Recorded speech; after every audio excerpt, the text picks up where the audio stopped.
All right, seeing how I'm the only guy on the internet posting videos about the Sennheiser Momentum 4s, I'd figure I'd do a quick version of my review comparing them with the AirPod Pros 2 USB-C, just so we can feed the algorithm. So we're gonna answer the question for $300, should you get these or should you get the AirPod Pros? So I'm gonna give you a quick overview of the specs, starting from the outside in. So I'm talking about cases and then the buds. We're gonna go over some of the unique features that these headphones have. We're gonna answer your question where you should put your dollars. And at the end of the video, if we have enough time, I'm gonna keep this under 7 minutes. We're gonna do a little bit of a rant on why the Sennheiser Momentum 4s are the worst headphones ever created. And if your favorite YouTuber or tech reviewer is recommending these, they're full of shit. So yeah, let's get into it. And if it's your first time here, my name's Fredo. I live in New York City and I test earbuds thoroughly. I've tested the Sony, the Bose, the Sennheiser Momentum 3s, the AirPod Pros 2, the Technics AZ80s, which are amazing. I've got the Bose Ultra right here. I test buds. I test buds in New York City. I'm testing these headphones in construction environments, on the subways, loud noises, babies crying, homeless people try to kill me. The buds have to be functional for me to recommend them to you, and I'm gonna give you an honest review about that. So yeah, let's get into it. When it comes to the case is huge. It is bulky, as you can see there, compared to the AirPod Pros. It is a chunky case for 2024. It's out of date. It's like the same case they've been using for the last 2-3 iterations of this product. They gave us wireless charging and USB-C charging on the front. There's a status indicator there. Let me see if I can get it to turn on. There you go.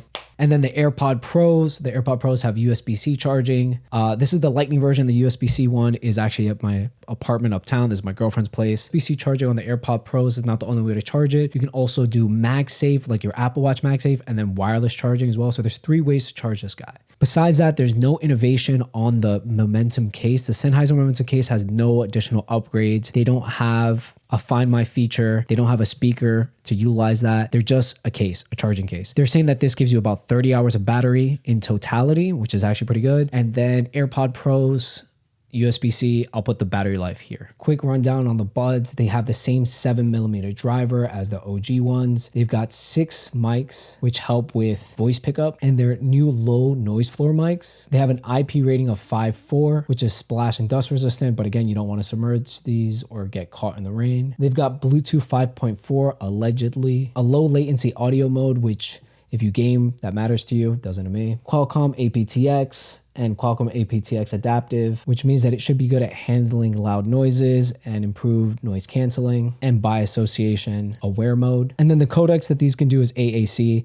Now, I personally use Spotify and Apple Music, so codecs is not important. Sennheiser also gave us multi-point connectivity for 2 devices on these, which is the same as the Momentum 3s. The AirPod Pros also have an IP54 rating. The AirPod Pros, we don't know what size driver they have.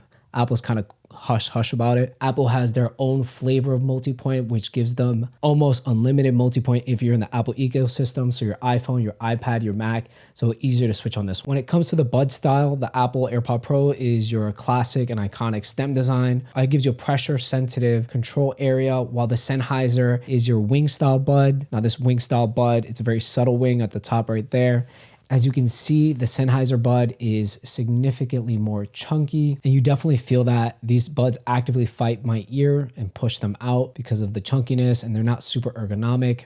These buds still have the ugly blue and red flashing LED. I'm gonna be honest, most of the changes that we get in the Momentum 4s feel like they should have been an S or a plus tier upgrade. They're just software based, they're not really internal changes. So these both have similar features in terms of noise canceling and aware mode. Right off the bat, the aware mode on the AirPod is going to take the win. The AirPod has the best, most organic sounding aware mode when it comes to voices. The Sennheiser Momentum 4 has an aware mode, but it doesn't do great with loud bangs. When it comes to noise canceling, Apple is an amazing company when it comes to noise canceling. But honestly, the Sennheiser Momentums did a good job of canceling out noise. So no complaint there. The complaint really is the aware mode. The Apple aware mode is very clean, while the Sennheiser Momentum's aware mode has a lot of white noise. It almost sounds like you're in a little rainstorm constantly with a shh type sound. So realistically, if you're in between these 2 buds, you're biggest differentiator is going to be sound quality and aware mode. If you want better sound quality, get the Sennheiser Momentum 4. They do sound good. And I followed through with one of the comments somebody left in my video, and I did the personalization. It's weird that they need to take your data to do the personalization, but it does sound better. The AirPod Pros have the better aware mode, and that's why you pick these. So if you already know that the AirPod Pros fit good in your ear, they're comfortable and you like them, and you're not a snob about sound quality, and you're in the Apple ecosystem, get the AirPod Pros. That's your simple, blatant, straightforward, to the point answer.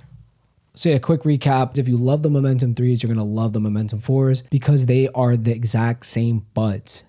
They're the exact same buds. They just slapped a new coat of paint on them. So let's go over what that means. That means for $300, I don't think the Momentum 4 are worth it. I feel like this is an S tier upgrade or a Momentum Plus upgrade. It is not really deserving of the Momentum 4 badge because they didn't change anything. They didn't update the case. They didn't update the buds, and they didn't fix the white noise in aware mode. And that drives me crazy.